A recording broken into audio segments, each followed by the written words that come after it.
Joining me for this Unwrapped session is Chema Alonso. Chema, of course, is Chief Digital Officer at Telefonica. Chema, thanks for being here. Well, a real pleasure to be with you here. So, Chema, let's start off. Obviously, there's been many attempts over the years to standardize telco APIs, and indeed, we've seen many other, perhaps less successful operator initiatives over the last few years. Why is the Open Gateway initiative different?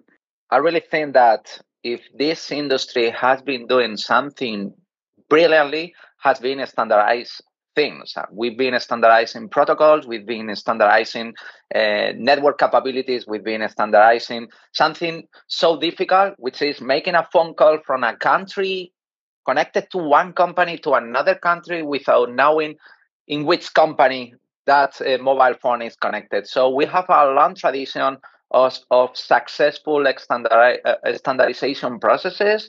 And one important thing in this project, in Open Gateway, is that right now we are, all of us, putting the focus in the digital services, which is something that probably in the past we weren't doing with so much strength as today are doing. And in the past, it's true that we've been doing APIs for a lot of services, and probably if you ask to the top 10 or top 25 telcos worldwide, all of us have a quite good business about selling APIs and selling capabilities through APIs. But what we believe right now is that going through the right channels to get the developer communities, which are the hyperscalers, the aggregators, etc., going with the right partners, we have the possibility of creating a much more healthy business than the business that we have today for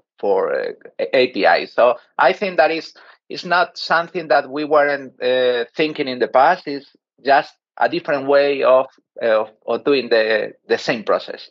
So the Open Gateway initiative was announced back at MWC Barcelona in February, Chema. It's obviously had good traction so far. I think there's something like 40 mobile operator groups signed up to it, which is obviously a significant proportion of some of the biggest operators in the world. Let's focus on Telefonica's plans. Can you tell us at the moment when and perhaps where Telefonica will launch standardized network APIs first, Chema?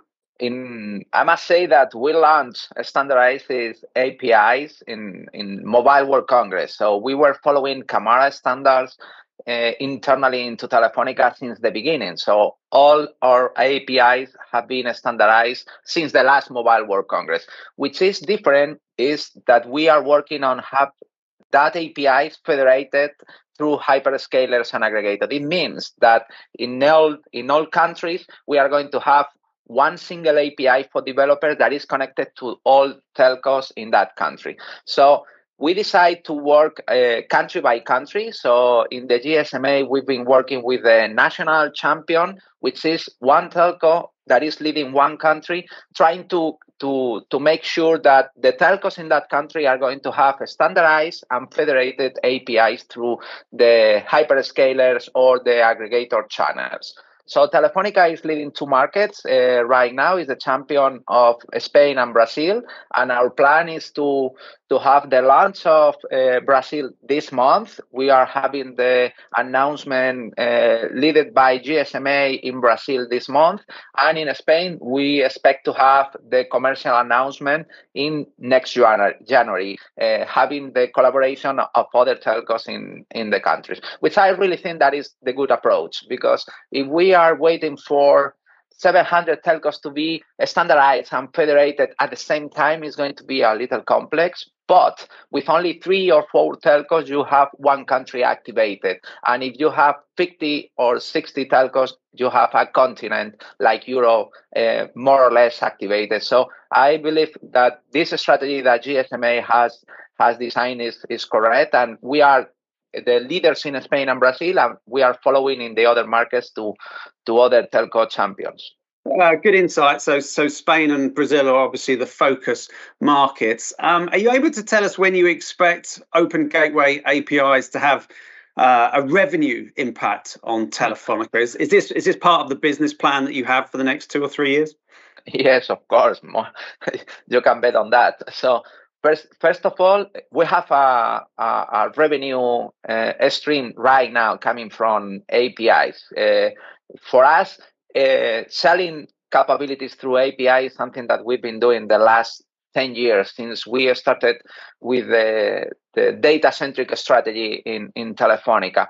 And right now, what we are doing is looking for a new revenue stream based on federated API consumed by customers through hyperscalers, through aggregators, etc. And of course, we have in the business plan that we are committed in the executive committee of Telefonica a target to be accomplished in the next 3 years. And I hope that we are going to make it a reality. I'm intrigued. Is there any concern that perhaps if you're working with the hyperscalers, they might end up taking some or all of the value from this? How do you see that relationship with the hyperscalers developing?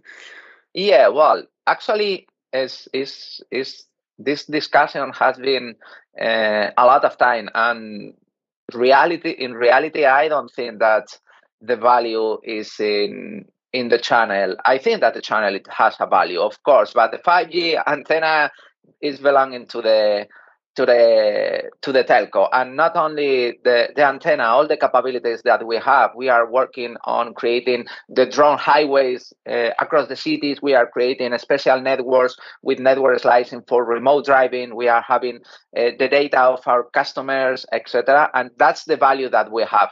And the channels and hyperscalers is different, because you can be not in one single market. You can be in Amazon, of course. You can be in Google Cloud. You can be in Azure. You can be in Twilio, which is an aggregator. You can be in the developer community of Unity. You can be in the developer community of Quest or Android or Apple, etc. So for us, the business is that we produce books, and we have a lot of bookstores in which our books can be sold. It's not like the market is only one channel. In that case, the value is in the channel, because it's the only one and the only way to get to the developer community. But today there are a lot of channels to the developer community, and just to be completely clear, we want to be in all of them. Internally in Telefonica, we have the mantra of we produce books and we can sell books in all the bookstores. And it's not like in the e-commerce market, in which you have one big channel, which is Amazon e-commerce. In the cloud or developer community, there are a lot of channels. I'm also intrigued, Chema, to see if Telefonica is doing any work around supporting smaller developers and perhaps startups. Is that something you're looking at as well? Yeah, well, Open Gateway is created for that. That's the reality. That's one of the main purpose of creating Open Gateway. If you think right now into Telefonica or in any other telco, probably all of them are having agreement with YouTube, TikTok, or Netflix, or big corporation to take advantage of our capabilities. They are using our carrier billing capabilities. They are using the CDNs. They are using the connection to the core of our network. They are using integration in our apps, in our TV set-top boxes, etc. So we have a lot of capabilities that are valuable for digital creators, but our complexity makes completely impossible for one startup or one innovator or one small company to deal with 700 telcos. So our capabilities are being used only for corporations big enough to deal with our complexity. So if you go to Google and you ask to the YouTube team, they have one specific team, which is the YouTube carrier billing integration team, just to use our capabilities in the telco industry. But if you go to Meta or to Netflix, they have a telco team that is looking at the capabilities that we have in our industry to take the most of them and create the best experience for their products and services. What we are looking right now is to reduce the barrier to make very simple for every single developer, every small company to consume our capabilities with one single line of code and just paying for usage, not the way we are doing that right now, which is with a pre-sale engineer that is having a meeting with the other company. We've been discussing the terms and conditions. We sign a contract. We are doing that in Open Gateway, fully automated and allowing to anyone in any corner of the world to consume our capabilities. That's the main purpose of Open Gateway, to reduce the barrier for small companies and developers. And I've read that you still describe yourself as a hacker. Given that, how does that experience help shape your work on the initiative and your kind of day-to-day role at Telefonica, given your background? Well, actually, for us, a hacker is like a special person. Is not something that you can call yourself. So if I decide to be called as a hacker, it's not the right way. For us, a hacker is something very special. It's nothing related to be a cyber criminal. So one of the things that we've been pushing, and I personally was involved in that, is in the National Spanish dictionary. Right now, a hacker has a positive definition, a positive meaning. It's not a cyber criminal or a pirate or whatever. I've been always working in the right way of hacking technologies. That for us is pushing the limits of technologies beyond the way they were thinking at the beginning, which is what a hacker is doing. And of course, looking for security vulnerabilities is something that is very common for hackers. I've been publishing a lot of vulnerabilities and in a responsible way for technologies, protocols, and software companies. So being a hacker for us is a way of living, a way of enjoying technology, a way of creating technology. And for us is something that we believe that we are doing right now in our industry. We are hacking our industry with Open Gateway to create something new, to create something that was a limit at the beginning, which is connecting our capabilities with small developers and innovators in a very simple way, creating that standardized, federated APIs in Open Gateway. So it's good to be a hacker. And I really love when people say that I'm a hacker, because I really think that a hacker is something that you need to earn it.